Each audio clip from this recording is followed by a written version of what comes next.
Aujourd'hui, on va parler d'un truc là qui me dérange, qui te dérange aussi en tant que loxier. Même si tu ne le dis pas, j'en suis sûre qu'on te l'a déjà dit et j'en suis sûre que toi aussi t'en as marre. Depuis que j'ai commencé mes locks, je sors à chaque fois les mêmes choses. On en a marre d'entendre ces trucs tous les jours.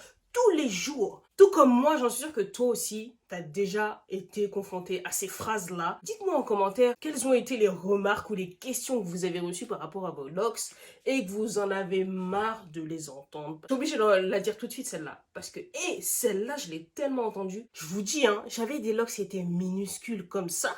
Et même là, on me disait, wesh Gunna, wesh Koba. Pause. Bon, jusqu'à aujourd'hui, il y a des gens qui disent que je ressemble à Gunna. Apparemment. Non. On en a marre d'entendre ça. Je suis sûre que même toi, ça t'est déjà arrivé qu'on t'appelle Koba, Chief Keef ou je sais pas qui, juste parce que t'as des locks. Deuxième chose qu'on m'a souvent dite, mais les locks, c'est pour les gangsters, c'est pour les voyous, les délinquants. Mais vous savez qu'au début, quand j'ai commencé mon départ de locks, ma mère, elle était pas contente. Ça, c'est une coiffure de délinquant. En plus, c'est sale. Ah ouais, ça, c'est l'autre truc encore. Là, je pense que la phrase là, elle est parfaite. L'habit ne fait pas le moine. J'ai des locks, j'ai pas de problème avec la justice, j'ai fait mes études à l'université de droit, j'ai eu mon diplôme, je travaille dans l'administration. Comment une coiffure peut déterminer ton style de vie ou ta personne? Est-ce que Bob Marley, pour toi, c'est un délinquant? Je peux t'en citer plein des comme ça. Ce sont juste des cheveux qui s'en mêlent entre eux. Autre sujet, quand ma mère me disait « Ouais, mais non, fais pas de locks, c'est sale. » Mais même aujourd'hui, j'ai des tantes qui disent que non, tu vas garder cette coiffure. Ah oui, chose que je n'ai pas dit. Ma mère, au début, n'acceptait pas que je fasse de locks. Aujourd'hui, vous savez quoi? Elle a un départ de micro-locks fait en vanille. Est-ce que je peux dire qu'on a gagné? On a gagné. Mais sinon, mes tantes, aujourd'hui, elles me disent toujours que les locks, c'est une coiffure qui est sale. Nous lavons nos cheveux. Ce qu'ils oublient, c'est que les locks, ce sont des cheveux naturels et qu'il faut en prendre soin comme n'importe quel cheveu pour que ça puisse pousser correctement. C'est vrai que lorsqu'on a des locks, on a plus souvent de la poussière dans les cheveux. Du coup, des fois, c'est vrai que c'est compliqué. Ce qui nous oblige à dormir avec un bonnet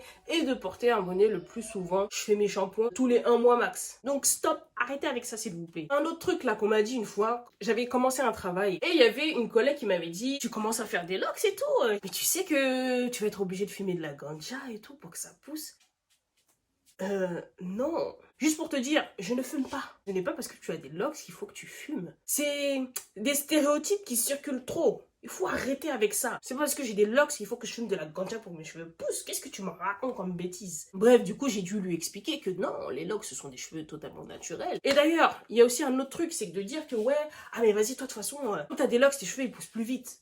Mes cheveux sont comme les tiens, ils poussent à la même vitesse. La vitesse de pousse n'a pas changé. Tout ça là, ça se trouve, ce sont des cheveux qui étaient censés tomber depuis des jours, des années. C'est comme ça que certaines personnes peuvent avoir des locks qui leur arrivent aux pieds, qui font même 2 mètres de longueur. Mais non, mes cheveux ne poussent pas plus vite. Là, je vais parler d'un sujet plutôt sensible. Racisme capillaire. Il ne faut pas que tu oublies que malheureusement, nous vivons dans un monde où la discrimination est omniprésente, genre elle est beaucoup trop présente encore aujourd'hui. C'est bien de sensibiliser les personnes en leur disant que oui, ta couleur de peau ou tes cheveux peuvent ne pas être considérés comme étant professionnels pour certaines entreprises, c'est totalement faux. On connaît la discrimination par rapport à la couleur de peau, par rapport aux origines, aux religions et tout, nanana, mais sache également qu'il y a certaines personnes qui peuvent te discriminer par rapport à tes cheveux. Et pour moi, la discrimination capillaire, c'est vraiment un truc stupide. Parce que j'ai les locks, tu vas me dire que je serai moins compétente qu'une personne qui est chauve ou qui a des cheveux courts. Les locks ne déterminent pas mes compétences, les locks ne sont pas sales, et ce n'est pas parce que j'ai des locks que ça va faire fuir les gens. On a des locks, on peut être discriminé parce qu'on fait face à des stéréotypes qui nous collent à la peau. Malheureusement, on doit se traîner ce boulet tous les jours. Donc, ne vous dites pas que parce que vous avez des locks, vous serez obligé de les couper. Malheureusement, comme je l'ai dit, malheureusement, il y a des cas, il y a des entreprises ou des personnes qui sont encore coincées, fermées d'esprit. Il y a même un mec aux États-Unis il y a quelques semaines qui avait raconté son expérience, qu'il avait trouvé un travail en fait.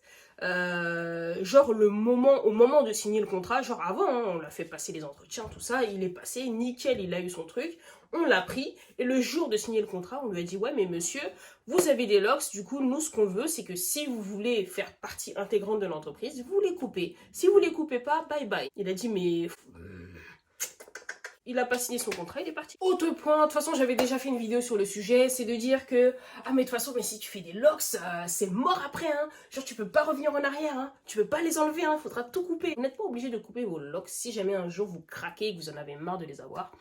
vous pouvez les démêler. Autre chose, c'est de dire que les locks ne sont pas adaptés à tous les types de cheveux. Les locks, c'est quoi? Ce sont juste des cheveux qui sont emmêlés. Si tu as un petit peu de logique, tu sais que si tu laisses tes cheveux comme ça pendant X mois, X années, au bout d'un moment, ça va s'emmêler, et ce, peu importe le type de cheveux que tu as. Et ça vaut pour absolument tout le monde. À partir du moment où tu ne touches plus tes cheveux, que tu ne les démêles plus, parce que oui, nous, ce qu'on fait chaque jour, c'est qu'on les démêle, nos cheveux. Mais si tu ne les démêles pas, ce qui se passe, c'est que ça s'en mêle. Et en s'en mêlant, qu'est-ce que ça donne? Une locks. Ça, c'est un autre truc là que j'ai souvent entendu, c'est de dire que les mecs à locks sont des gars toxiques. Waouh! Stop, stop, stop. Moi, je vais vous dire un truc. Ce ne sont pas les mecs à locks qui sont toxiques. Ce sont des mecs toxiques qui ont des locks. Et comme ils sont beaucoup à avoir des locks, vous, tout ce que vous faites, c'est que vous les mettez tous ensemble. Ça veut dire que même s'ils coupent leurs locks, ça, ils sont toujours toxiques. Hein. Ce n'est pas les locks qui rendent les gens toxiques. Ce sont les gens toxiques qui rendent le fait d'avoir des locks toxiques. Enfin, en vrai, je crois que j'ai fait le tour, là. Hein. Ouais, j'ai fait le tour du sujet, de ces petites phrases qu'on m'a déjà dites, qui me saoulent un petit peu.